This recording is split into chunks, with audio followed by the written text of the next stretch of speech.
He grew up in a quiet house. Not the peaceful kind, not the safe kind. It was the kind of quiet that listened back. Every sound felt watched. Every footstep echoed longer than it should. Every whispered argument behind closed doors pressed into his chest like a warning he didn't know how to read.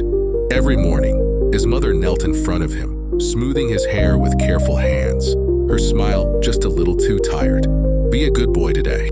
Every night, his father sat at the edge of his bed, voice low, steady, heavy with something unspoken. Do good, even when no one is watching. Your choices will follow you. He hated those words. Good sounded small. Good sounded invisible. Good sounded like disappearing. And disappearing was the one thing he feared most.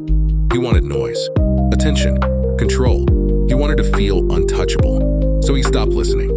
He learned how to interrupt teachers just to watch their patience crack. Learned how to smile while breaking rules. Learned how power felt when eyes turned toward him, even angry ones. At home, when questions came, he exploded. You don't understand my life. Stop trying to control me. His parents tried anyway. They spoke softer, warned gently, hoped longer than they should have. But he mistook love for weakness. Rules became chains in his mind. Kindness became a lie.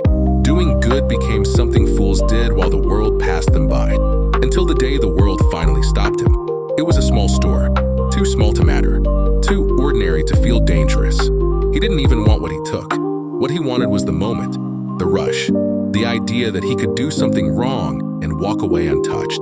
He slipped the item into his pocket and smiled. Just once. But the world was watching. A hand gripped his arm. A voice cut the air like glass. The room turned toward him, faces sharp with judgment. The rush collapsed. Fear rushed in where confidence had been. Minutes later, he sat alone in a police station. Walls smelling like regret. Lights buzzing like accusations. Silence pressing until it hurt. And then, the voices returned. Be a good boy. Do good, even when no one is watching. Your choices will follow you.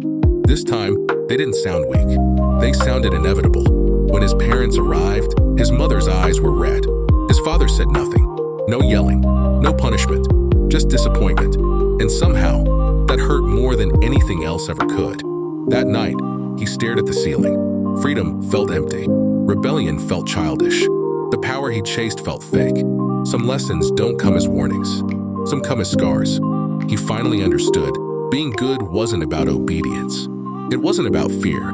It was about choosing who you become before the world chooses for you. Because freedom without wisdom is just another kind of prison. If this story stayed with you, subscribe for more.